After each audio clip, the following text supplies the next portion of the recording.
Nagaan keenya lafa jirtanitti isin haa qaqqabu jechaa guyyaa irraa kan ammoo barnoota afaan Oromoo keessaa barnoota afoolaa isiniif qabannee dhufneerra.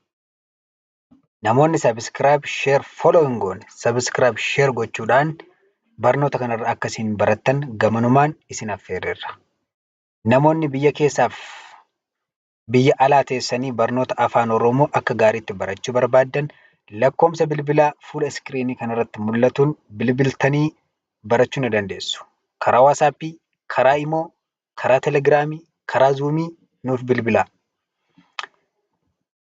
Afoola jechuun maal jechuudha? Yookaan hiikkaan afoolaa maali? Afoolli jecha dhalootaa dhalootatti afaaniin daddarbaa dhufedha. Uummanni duudhaa, aadaa, muuxannoo, mudannoo, seenaa fi dhimma hawaasummaa ogummaa bohaarsu dubbachuu fi weeddisuun dhaloota dhufuuf kan ittiin dabarsudha. Faayidaa afoolaa. Afoolli faayidaa hedduu qaba. Isaan keessaa muraasni afoolli seenaa, duudhaa, yaadaa fi beekumsa hawaasaa isa birootti dabarsuun alatti tajaajila hedduu qaba.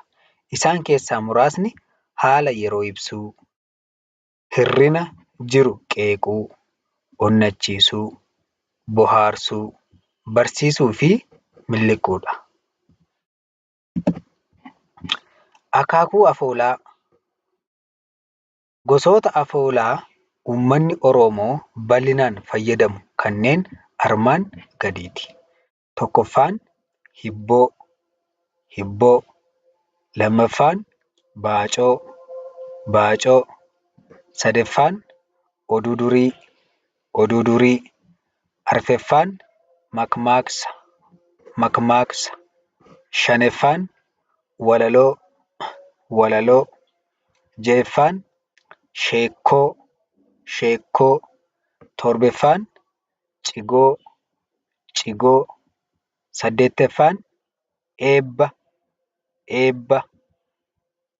Salgaffaan jechama. Kurnaffaan geerarsa. 11ffaan sirba. 12ffaan tapha ijoollee. 13ffaan faaruu loonii. 14ffaan faaruu jaalalaa. 15ffaan faaruu ayyaanaa. Nagaatti nuuf turaa.